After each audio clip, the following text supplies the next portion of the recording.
to look at root cause and not just symptom. We need to ask ourselves, why do so many people feel such a desperate need to make their way to the United States from Latin America particularly? And if we look at that, we see America's fingerprints in far too many ways. I want to help the American people wisely and compassionately look in the mirror. If you look at the ways that our own foreign policy over the last 40, 50, 60 years have contributed to the economic destabilization of so many of these countries, I want to see the United States help restabilize what we in too many ways help destabilize. That will include removing the sanctions on Venezuela, removing the sanctions on Cuba, removing Cuba from the terrorist list, obviously, as well. We have to leave it there. We should be giving far more aid. Thank you. Marianne Williamson, 2024 Democratic presidential candidate on the ballot in New Hampshire. I'm Amy Goodman with Juan Gonzalez. The viewpoints expressed in this program are the opinions of the people expressing them, and not necessarily those of Fresh Air Incorporated, its staff, or its board of directors. Hi, this is Al McFarlane, host of The Conversation with Al McFarlane. You're listening to 98.3 FM, KFAI, Minneapolis.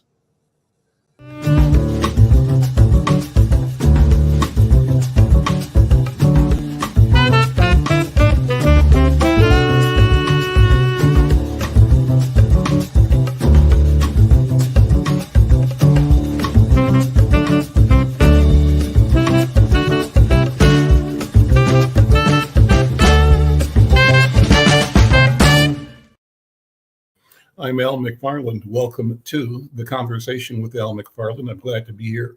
I'm glad to have you along as well. Special thanks to our KFAI audience. Wonderful Amy Goodman show. She's on point every week. I'm happy to have the slot following our program. It's a great intro into what we believe we continue to deliver, and that's robust conversations about important topics of the day. I want to say that today I'm having as my co-host, my colleague and friend, Dr. Irma McClaurin. Irma, how are you? Good to see you. Where are you? I am in Mobile, Alabama, where it's colder than usual, so I'm trying to keep warm. Well, it's good to see you, and thank you for joining us. You know, I've got a couple of great guests today, and what I want to do is talk first to former City Council member Don Samuels. Don Samuels is now running to serve Minnesota's 5th district, primarily Minneapolis, in the U.S. Congress. He's running against the incumbent Ilhan Omar. I'm going to talk about his candidacy and the political landscape. And the other guest following that is a young creative. Darrius Strong is a dancer, choreographer, a player in the creative scene in Twin Cities. We'll talk about what he means by movement and what he's doing in this sphere in Twin Cities. So all a good program. What's on your mind, top of mind, Irma? What kind of things are you focusing on?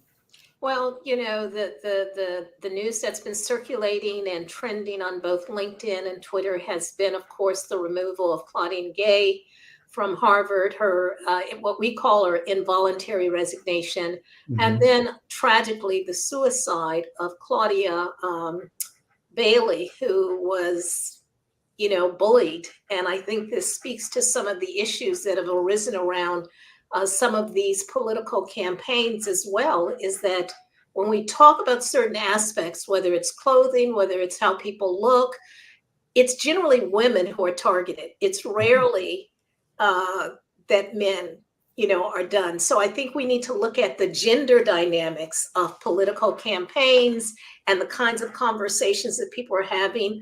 I am working on a piece. I believe the Association of Black Anthropologists is going to issue a statement in support of Black women leaders.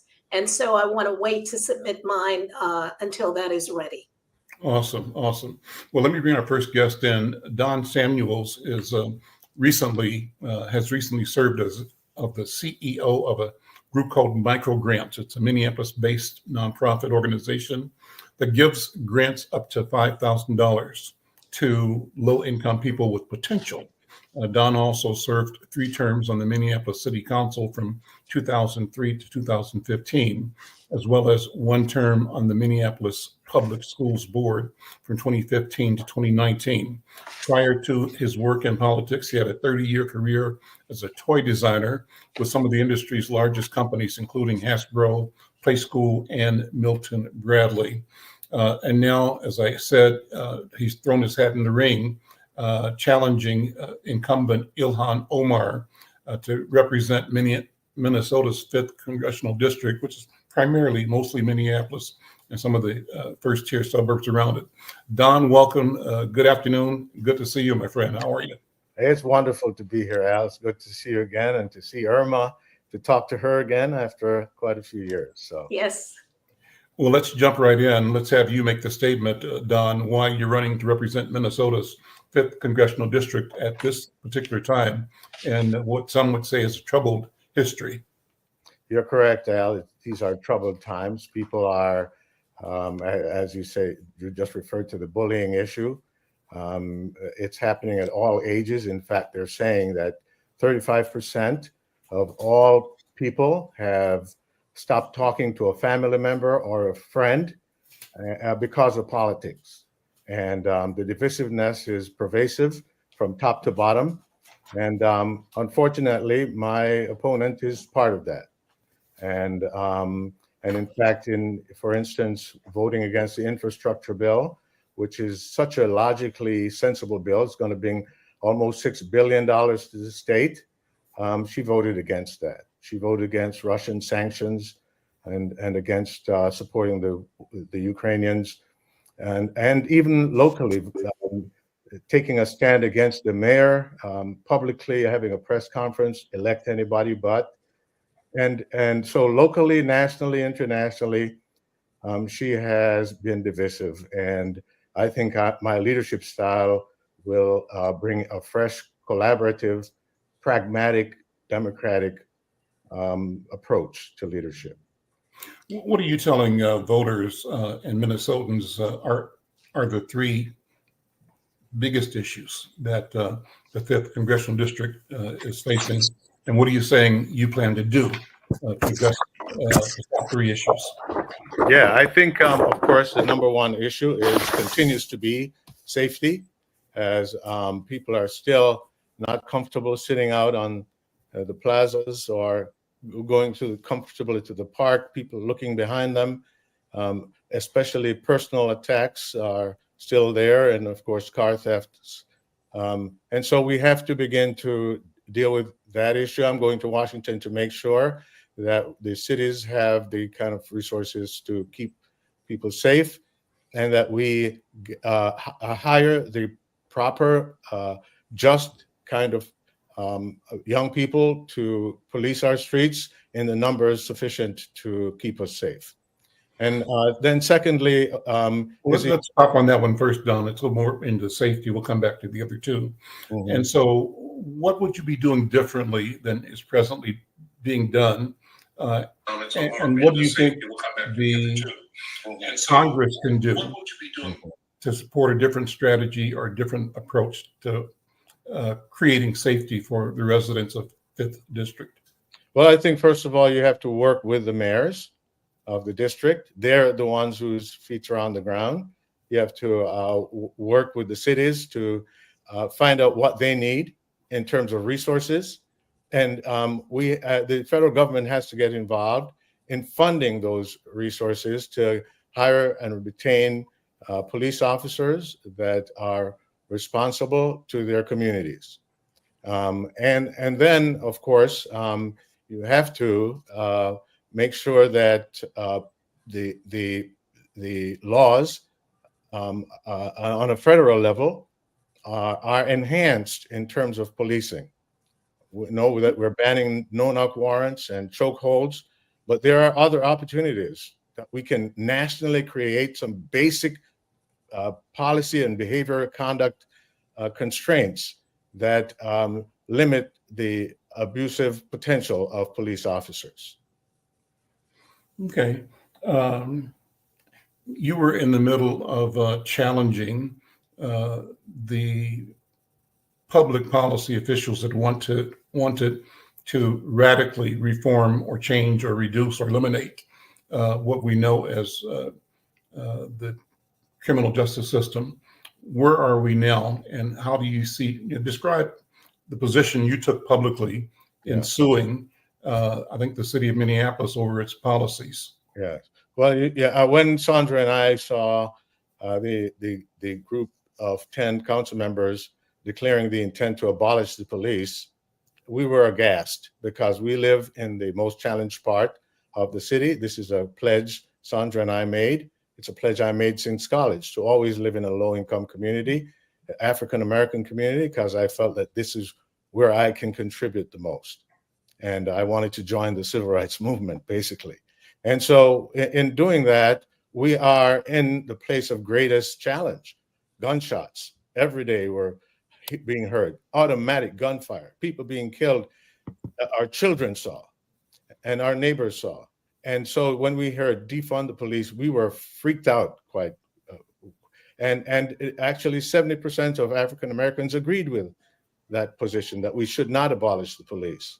And I don't think that's what people were saying. And I think you had a range, you had a spectrum of what people meant by that. And what the press did was to take one soundbite from a group that said we want to get rid of police, which is not what everyone was saying. What people were saying is that we needed to divert some of the funding, not eliminate police, but divert some of the funding to resources around mental health for people who actually had the expertise to deal with people who were troubled. Because what was happening is that police were being called to do mental health interventions, and it's not their expertise. And unfortunately for many Black folk, they were taking a very extreme position.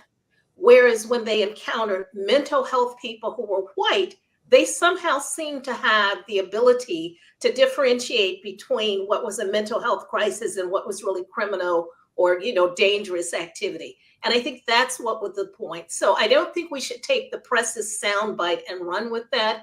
Defund the police meant simply diverting certain funds to more resources that would, in fact, enable them to cope with mental health issues. And so, I want to push back on that because I think it really, sort of sidetracks us from the real issue, which is the violence that police have perpetrated against Black citizens. Okay. And we are citizens. We are innocent until proven guilty. And so whether we like it or not, criminals are, have the right to police protection as everyone else until they've actually been charged. But the presumption that Black people are automatically criminal, even when they're doing minor offenses, is something that is not only inhumane, it's unjust, and it should never occur. And what happens is that we have failed to understand that police is a category, a classification of a profession, but it does not protect that person from having implicit bias or overt biases, that when they put on that uniform, their biases do not disappear unless they've undergone training, education, and people who are putting them in check to say, hey, your biases are showing and you need to check yourself. Don, what do you think voters are saying right now? What do you expect them to say as you bring your bid for their support forward in this election cycle? Yes, and believe me, I understand the fine differences here in what people meant and what people said. But there is a group of people who wanted to defund the police. Yes, but that doesn't represent everybody. No, So you take one group and you sort of generalize. No, I'm not talking. I'm talking about the difference between me and Ilhan Omar. Ilhan Omar said to defund the police, and when President Obama said this is a catchy phrase that is threatening the actual consensus. But you're taking sound bite of what she said. What did she actually mean? Okay, Irma, that's what I'm getting to. When he said it's a snappy phrase that's actually threatening reform, the consensus to reform, she snapped back. It's not a catchy phrase. It's a policy demand. So we know that. But what were the actual? I think what I'd like to hear is what you mean by funding or defunding or changing Yes, the so funding? what What I do you just mean? started out to say was what she meant, and now I'm going to tell you what I mean. Mhm. I believe that we have to have a both and solution. This is what I've advocated from the beginning. It has to be both enough police officers to keep us safe, because our young people are dying, and we do need to stay safe. And police officers are sorely limited in numbers and in the quality of them. And so we have to improve the quality of our police. And I thank the young people, especially, who kept our feet to the fire to say that we must change. They stood on the lines, they marched, and I was in some of those marches. I was on the bridge when that whole thing broke out with a big truck. I was marching on the way to the 3rd precinct with my picket signs when Sandra said, "I don't like what this feels like. We should turn back." Could you So say I'm more all for trans reform. specifically about what policies or changes you would want to see in this both and scenario? What Yes, you are talking about, not yes. what I think we should anyone else. renegotiate. I think the contracts should be renegotiated to remove some of the protections that the police officers who are delinquent are able to hide behind. Okay, that means protecting them from prosecution, from accountability, rehiring them when they're fired by the chief. 50% of all who are disciplined by the chief are restored to the department, or who are fired are restored. That is all because of the contract agreements, and those things need to be renegotiated. No matter what laws you have, or if you're going to renegotiate firings, then the discipline is reversed. So this thing goes very deep. We have to make sure that we hire properly, that we have the right vetting of officers psychologically, so that we don't have abusive people in office as police officers. And we have to have vetting, and we have to make sure that when there are signs of breakdown in their mental status, that there's psychological help for them, and when they cannot be helped, they're fired and not rehired. That's for the officers. From the community's point of view, any policy changes that support what the community has articulated or Yes. is articulating as Absolutely. a priority? We need mental health workers, that they need to be part of the force for peace, and that they need to be in numbers sufficient to accompany police officers, or to be accompanied by police officers, sometimes at a distance, so people won't get hyped up, and that all peaceful methods should be tried before any violence is necessary, and that we cannot continue to wreak violence or to criminalize everyone, because there are mental health issues, there are addiction issues, and those have health solutions. Or because they're Black, simply because of that Absolutely. one factor. What I don't hear is people talking about, and let me just say this, I'm always suspicious of political candidates who start out and say, well, I'm not really, a bully or this, but always start out critiquing. I prefer that you begin with what you're going to do or what you're proposing, and then have the critique come in later. I'm always suspicious of people who always begin their arguments with trampling on the other person, which to me is a form of bullying. It's political bullying, but it's bullying nonetheless, as opposed to just saying, here's what I'm advocating. And so what I heard you say is renegotiating contracts, having better scrutiny or vetting of police officers. But I also heard you say, and what I don't hear is, in addition to police, what are the other things? For example, when I lived in Minneapolis and I was at URA, one of the things that I discovered in looking at the health things is that while the majority of people who had diseases that required like dialysis were African Americans, most of the facilities were actually not located in or near their neighborhood.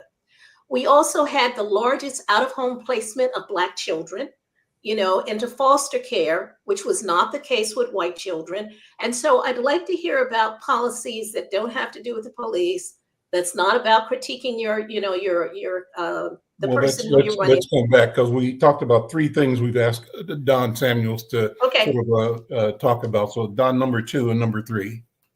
Yeah, number 2 is homelessness and affordability of housing. We can't have a major American city, the richest country in the world, have tent cities on our streets. And the disparity between the rich and the poor and wealth concentrated in the hands of a few is causing a desperation at the bottom where people cannot afford basic resources for basic life.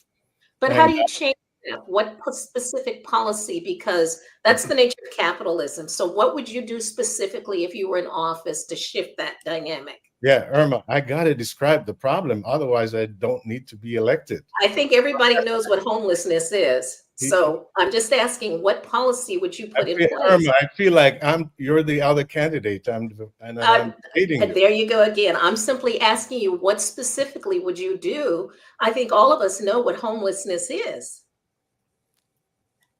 Go ahead, Don. Yeah. So I believe that the federal government needs to get involved again in providing affordable housing. And in fact, it was during the Reagan administration that I remember specifically him saying that communities need to take care of their own. And when he was a child, that's how it was. The church took care of the poor and the indigent. And so they closed all of these facilities. And that's when you started to see people show up on the side of the street when I lived in New York at the time in cardboard boxes and so on. It's heartless. It's inhumane. And it's a national crisis. It's not just local. So there needs to be a national solution. Federal government must again provide more money to house our homeless and to make housing affordable for those of low income. Any economy that has that those huge gaps in the safety net must realize that there's something wrong with how we're doing things. We need wage equality. We need minimum wage standards, and we need support for those folks who are falling below the cracks. And ultimately, we need education that works for low-income children so that they can be properly trained in the growing industries and get jobs that are sustainable and provide lifetime of and career employment. I think number 3 is what, Don? Let's go through your third option. Number 3 is our democracy. That we see what's happening no, I'm sorry, I got that mixed up there. Number 3 is our economy. Mm-hmm. We see the problem with affordability, not just of housing, but of basic goods and services, especially for low-income people and the middle class. Again, this is a whole issue of the wealth gap and people not making sustainable wages. And so I'm going to Washington to put my shoulder to the wheel to cooperate with the wiser folks in the economy who are, if you ask 100 economists what the solution is, you get 100 different answers. So I'm not going to expound on that. I'll just say that whatever solutions we come up with, they will have to address the lifestyle of low-income people, especially in the middle class, to make sure that incomes are sustainable and livable, and that there's a good safety net for those who fall beneath the cracks. Do you have a concern, Don Samuels, about the state of our democracy, about the ability of the democratic process to survive, given the turbulence that lies ahead on the national and therefore, I think, local political landscapes? They say a city divided against itself cannot stand. Neither can a nation. And I'm concerned that there is a retrograde force in the nation that is frightened by the positive changes that are taking place and seeing it as a nation evolving into something in which they do not have a superior position or do not see them, or they're just simply afraid of change. But we need to stay the course, because the changes that have occurred, especially through the Democratic Party, over the last 60 years have been incredible. We've had our civil rights, voting rights, women's rights, LGBTQ rights. We're attacking climate change, and we consider health, universal health care, a human right. And we must stay the course and not be deterred by those who are frightened, because in the end, freedom and rights for all will prevail. Irma, what Could you, questions do you have? yes, could you speak to, I mean, you set out some very wonderful things in terms of the unhoused or, homeless. Could you say how you intersect with state policies? Because sometimes it's very hard to get these things passed at the national level. It takes time. They go through bills, people have to negotiate. How would you impact what is happening in the state of Minnesota, which is one of the wealthiest? It has a tremendous amount of wealth, but it doesn't trickle down. What would you propose to get that trickle down to occur to address some of these issues at the state level? Well, I can't have anything to do with the state, as you know, but I will have a relationship with the president of the Senate, with Bobby Joe Champion. I have a relationship with other folks at the state level, and I know that some of the money is going to come directly through the state. So we want to make sure that we hold the states accountable to deliver those funds where they're targeted. That's a wonderful word. I love the word accountability, except no one defines it. Could you say a bit about what you would do to hold states accountable, like what that would look like? Well, I'm all about outcomes. I was in the private sector for 30 years. So if you don't deliver, you get fired. There's none of this. We tried, and it's hard. It's like, you don't have a job, buddy. So we need a little bit more of that kind of attitude in the public sector, that you must deliver on your commitment. And so we're going to look at outcomes, not what you're doing, not how much you're spending, but how many less people are on the street, how many more people are housed, how many more units are built. Those are the kind of questions we ask. And towards that end, because I think that's a very powerful, way of looking at it, how will you hold the National Democratic Party accountable for its failure to actually deliver on its promises? That, we know that Black women were disproportionately, influential in getting President Biden, elected. And yet we don't see the reciprocity in terms of policies or funding that impacts this particular constituency. How will you hold the National Democratic Party, accountable? Well, certainly, I live in a largely African American community. I worked hard to bring resources here successfully, disproportionately to any other part of the city, and I am going to have the same attitude in a Congress to make sure that resources go where they're most needed, where they're most deserved, where they're most historically denied. And that means working with the Congressional Black Caucus and continuing to strengthen the resolve to bring resources to the African American community to make sure that that the denials and the harm that was done is also repaired through policy. Don, before we go, let me have you take a moment to look at Connecticut. I think we want to sort of make an assessment of where the nation is right now. And what are you observing? What are you thinking? How do you analyze the coronation almost of Donald Trump? It may happen, it may not happen, it probably will happen. And the challenges within the Democratic Party, particularly with, Dean Phillips and others questioning the potential to win with a Biden-Harris ticket against Trump in particular. What do you think? How's it look to you? Well, I think that there's a backlash against, as I said, the changes that have happened in this country as the country is getting browner. People who were held in the margins are coming out, getting the light of day.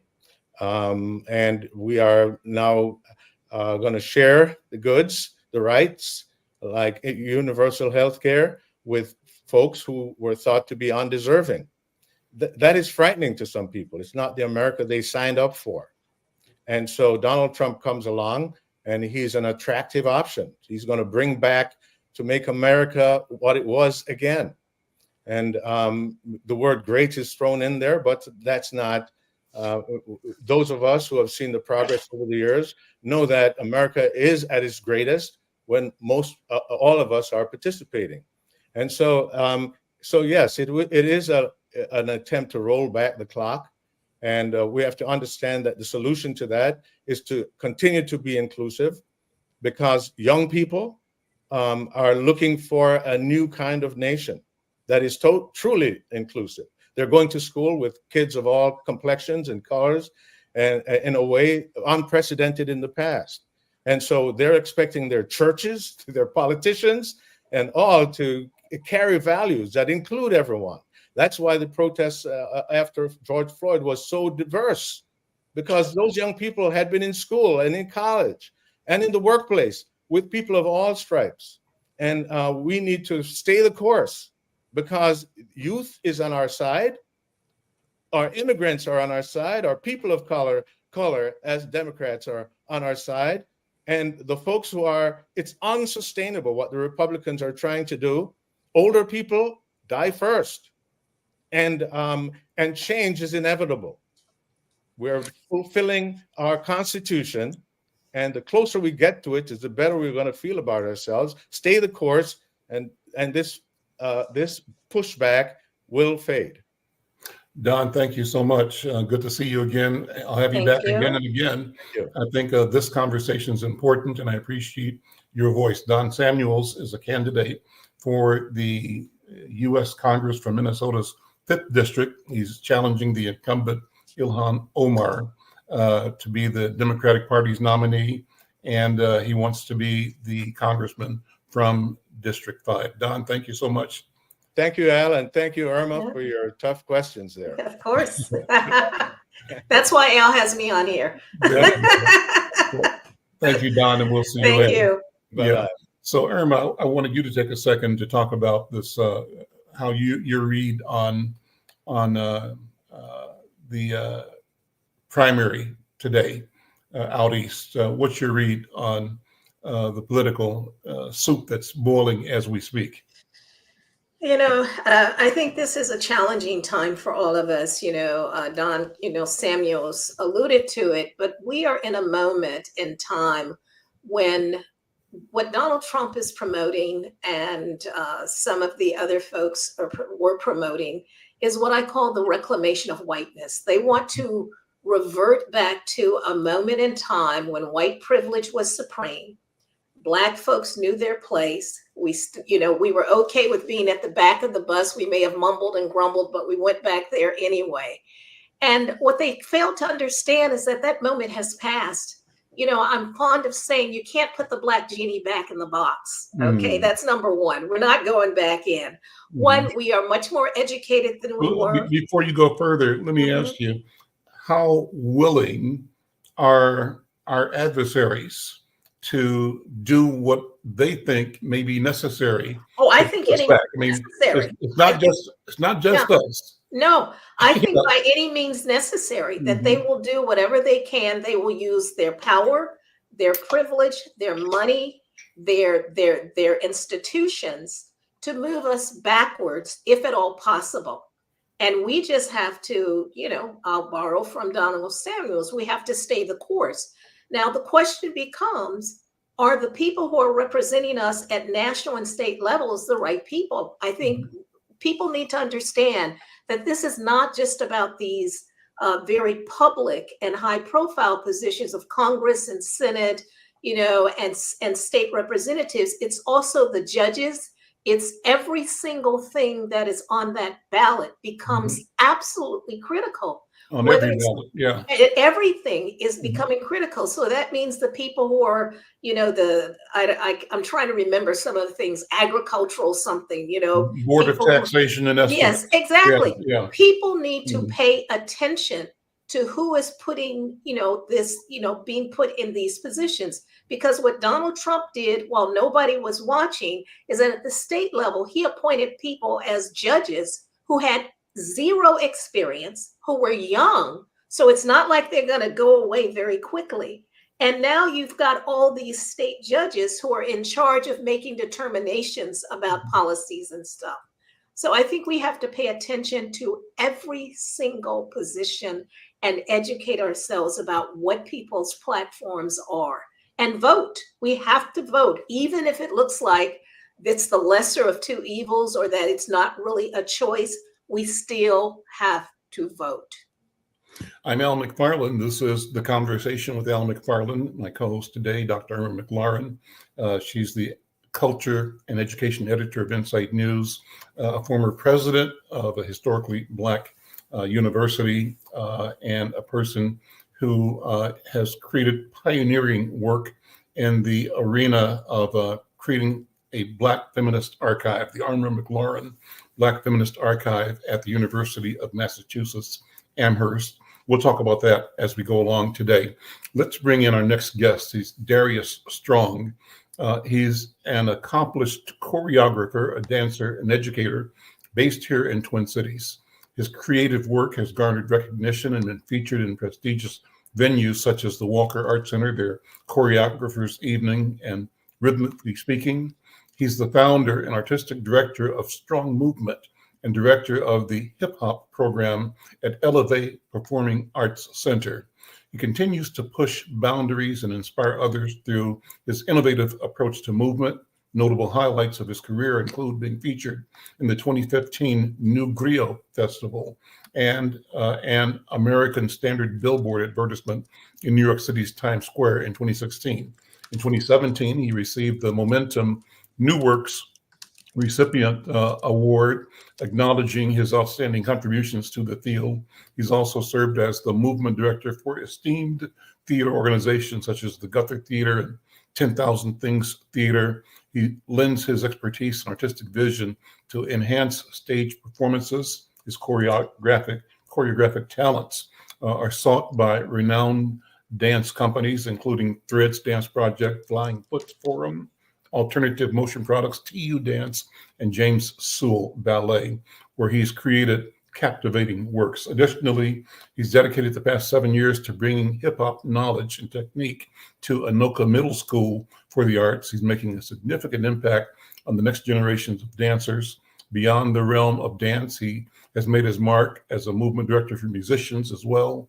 He's collaborated with notable bands such as None Above, and has provided movement direction for various cover bands who work prestigious galas around town.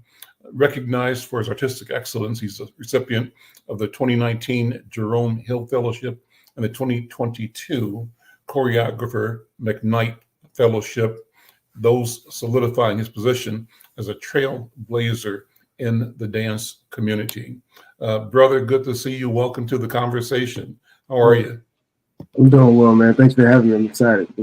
So thank you for being here. So let's talk about this journey that you're on as a dancer. Sort of talk about where it starts and where you are and how that sets you up for the vision that you're working out right now.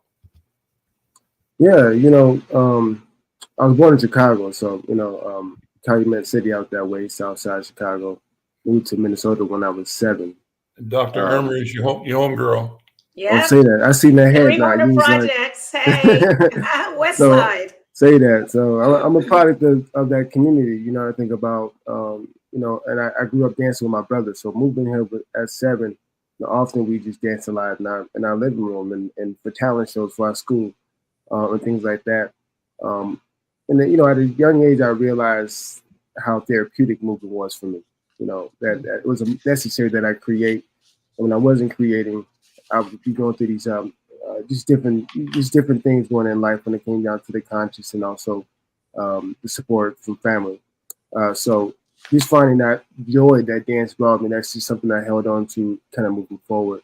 Always kind of been fascinated with the human body. I know I had a big dream to be a heart surgeon. That was my thing. I went to Emory Hills Community College to do my generals, and my plan was to transfer to the University of Minnesota. And, I was kind of a big head when it came to dance. I'm like, yeah, I'm going to get all A's when I get there. I'm going to transfer to the medical program. And when I got in there, it was a little bit more challenging than that. I had to take, some ballet classes, some modern dance classes, things I wasn't really familiar with. I was a big hip hop head, big hip hop kid. Me and my brothers did a lot of animation, pop, and a lot of things like that. But through that program, I just was so fascinated with how much I loved movement, and just the study behind it and the language of dance. So just kind of getting a lot of opportunities through that program. I think it took about 2 years in that program before I fell into my body. I remember kind of almost dropping out of that program a few times just because I didn't see myself in that program. I seen a couple brothers in there who were quite powerful performers, but they also came from studio dance. They came from that training. I came from street style, so they didn't really come from any training. But I did quite a bit of teaching in hip hop before I even went to that program. So I remember one year I kind of really fell into my body, moving from where I am, and I started to get a lot of opportunities performing for guest artists who came in, and also recognized for my work to be represent the college in these different college dance festivals. From that moment on, I kind of knew I wanted to be a director, a choreographer at the time, and just thinking about how do you tell stories through movement, how do we go about that? And I had a lot to say, my body had a lot to say. So really discovering that as I graduated college and moving into the community, what are different ways I can tell stories through movement, and what is my dance philosophy? That continues to go. It's always going to be something that I'm working on defining more and more. What is dance? Now I call it movement. But I think movement, people get a little intimidated by the word dance. So I think that really thinking about movement really allows for all of us to see ourselves in it. We walk, we run, we sit. These pedestrian movements, I really start with those movements in order to create bigger movement vocabulary for people. So I just found the joy with even working with not only the stuff you mentioned in the bio there, which I appreciate, but working with beginners, people who don't see themselves dancing. I love the idea that I can show someone they got some rhythm, or they can express themselves through movement. And it's just been essential for me to be in these communities, being a young Black brother, to really see these, so these kids can see a leader in the space and see themselves in that. So that's kind of really the journey as we continue to push forward. Well, I love the language that you use. I think you talk about the language of dance, the language of movement. I'd love to hear you talk more about that. And I love that you described your experience as falling into my body. Describe that. What do you mean by that? And how did it happen? What was the event, or was it a process over a period of time?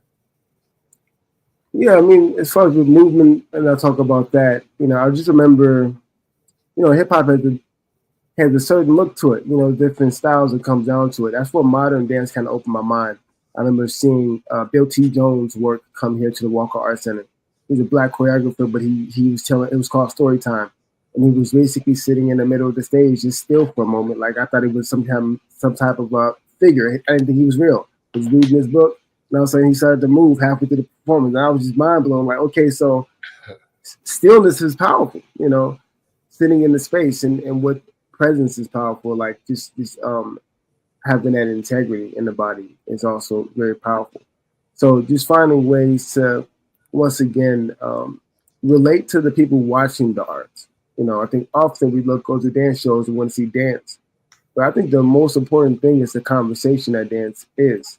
When I'm in the space where my dancers are working with any choreographer, I'm working with movers, the choreography is a conversation with their bodies. And we talk a lot about the story we're trying to tell, although we're all having a different take on that story, but a very similar kind of follow through with the line.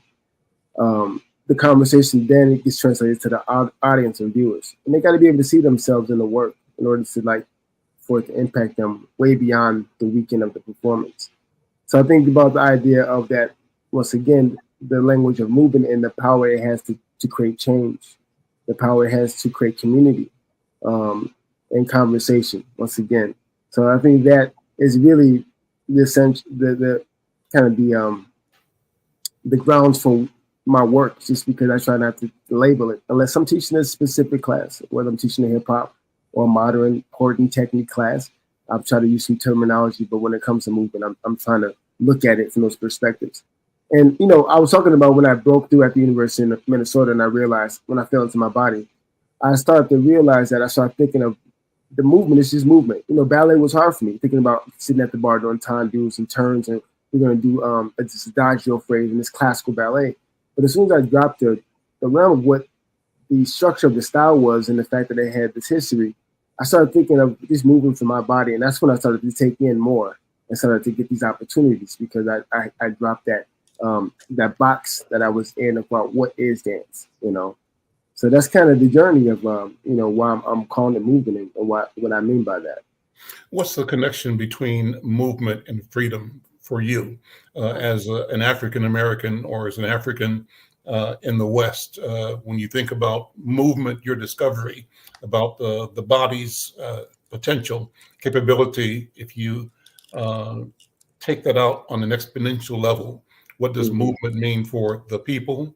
And what does movement for the people mean for freedom? Do you think about that at all?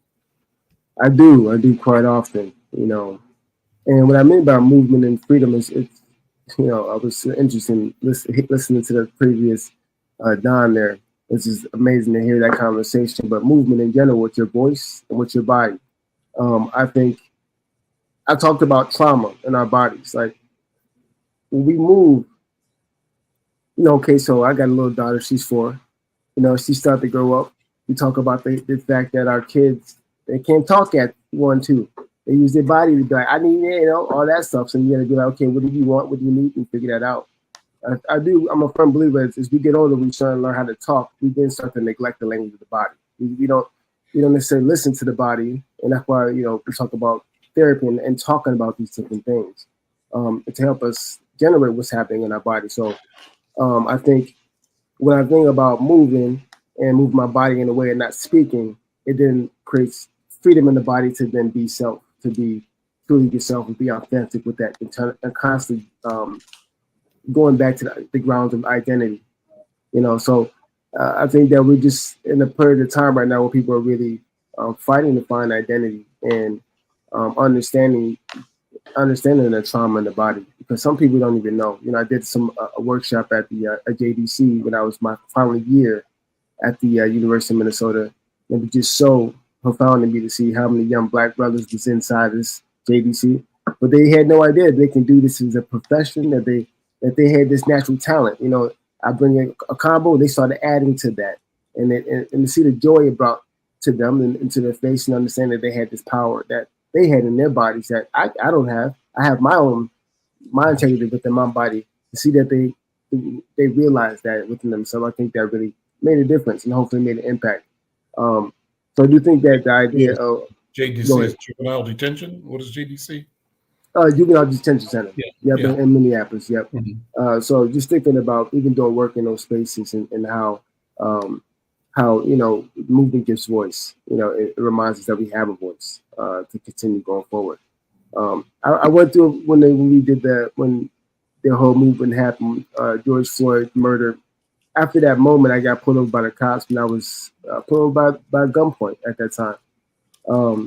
And then I started being used as a kind of a puppet, if you will, I feel like, in this community, where news channels started reaching out to me, but hey, we want to talk about this. But they had their own motive behind this interview. So I had, me going through this thing, through this trauma that I was going through, and I had a lot of past trauma from Chicago that I had went through as well that came back.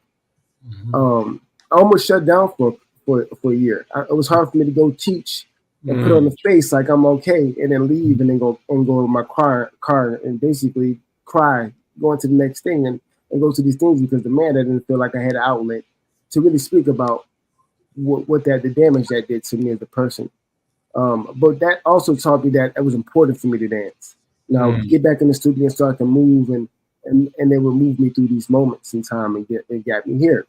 Well, I'm really feeling even more integrity in my voice when I'm talking about choreography and movement and what that does for the person, for the people. I've used the phrase, I'm not sure where I first heard it, but it's like some people dance to know that there's a certain knowing that can come through movement or dance, and certain people arrive at their own sense of consciousness through Yes. the movement that is described as dance. Irma, what do you think? What are you thinking about this conversation so far? Well, I'm loving it because one of my coaching clients and mentees is Mark Broomfield, who is a dancer and choreographer, and he is doing, his book should be coming out in the next year or so from Routledge on Passing is Almost Straight.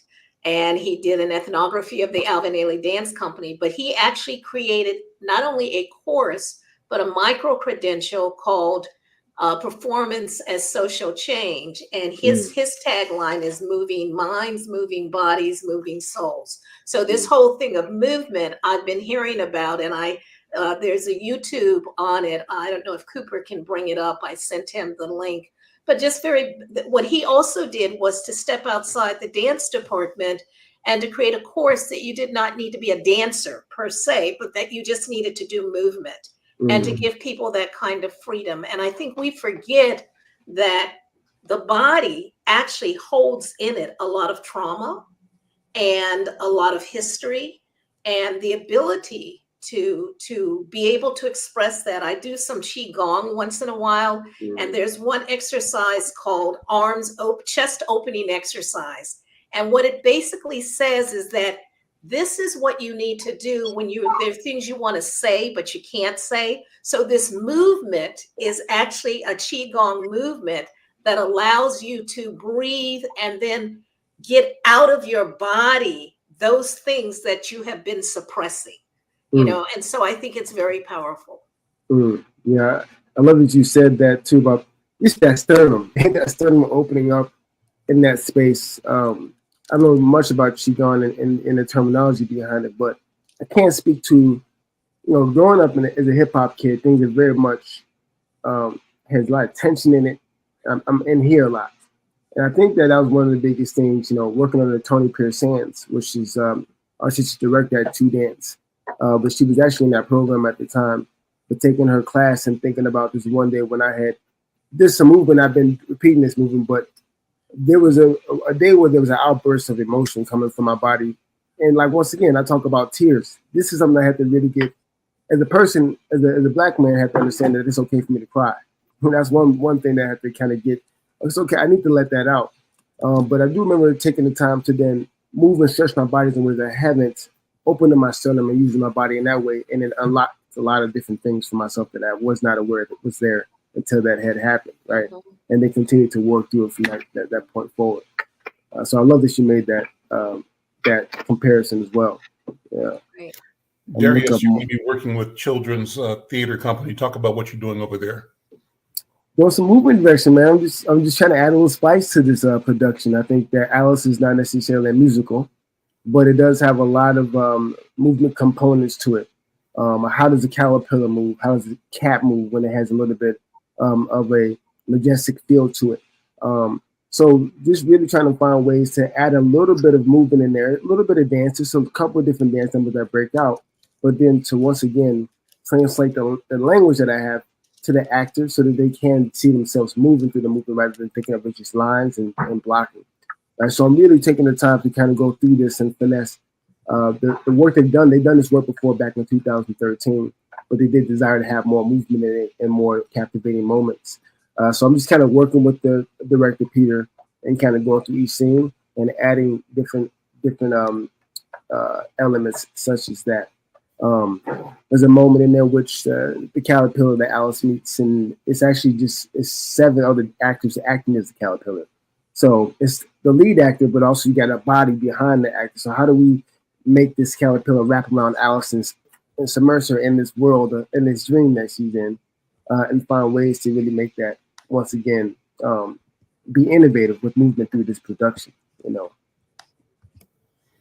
I'm Al McFarlane. This is the Conversation with Al McFarlane, having a great conversation with Darrius Strong. He's leading the movement element of the upcoming or current production of the Alice in Wonderland performance at Children's Theater. What are the dates for that? And can I just briefly say that there's a book out called Alice in Wonderland Remix, and it's by the person who's an illustrator. I don't know if you can bring it up real quick, Cooper, but it's like hop version of Alice, so you may want to take a look at that because the kids may enjoy that. And it's got pictures of Oprah and all kinds of things. And Yes. hip hop folks look like, who were some of the hip hop artists. So it's kind of a cool thing. It's apparently available at Walmart's, but they might kick out of seeing that as they're going through this script. Okay. I love that. Thank you for putting me on that. I appreciate that. Yeah. I'm definitely going to read that and grab that book. That looks amazing. And the person who did it is a Black artist. He's an illustrator. So okay. He's got some other stuff out there. But I just thought, as you were saying that, boy, wouldn't it be cool if they read that version of it too? Right. Yeah. That's a lot of things we got to change in theater too, right? With the characters and the storyline, and seeing ourselves in it, just so how difficult is that? How important is it? You said there's a lot of things we have to change. How difficult is it to change? What kind of resistance is there or embrace is there to the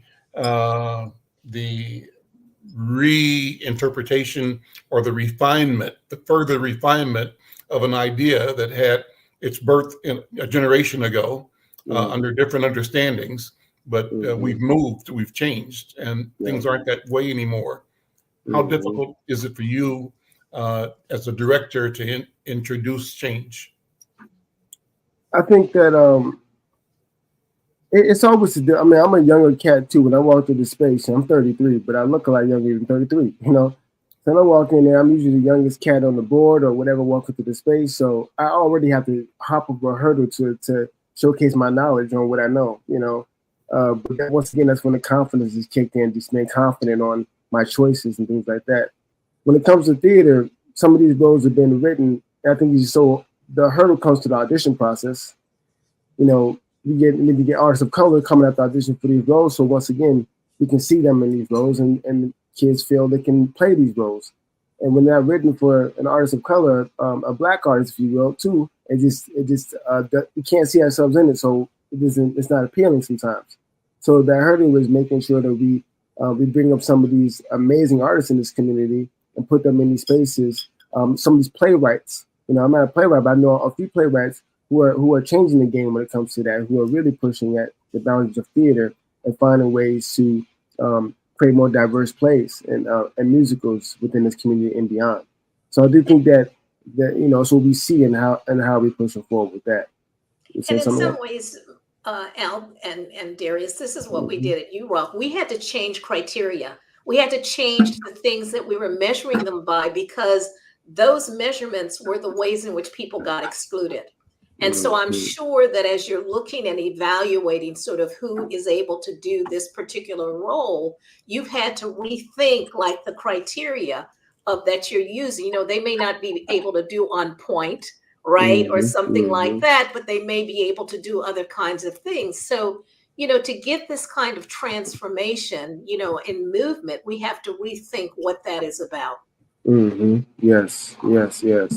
And Darrius, let me ask you to think about hip hop, the movement of hip hop through the culture, not only your profession, but in the world, what you're thinking, and how do you see yourself as having an impact on the all of existence through the power of the hip hop experience?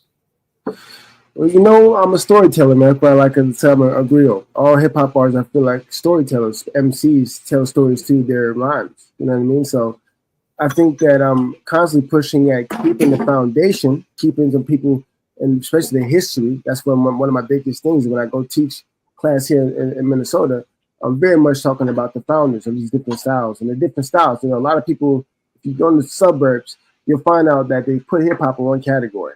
Oh, we're doing hip hop. I'm like, no, hip hop got many different styles, and it has different, it just has different genres. You got to find out what that is. Regionality. Right?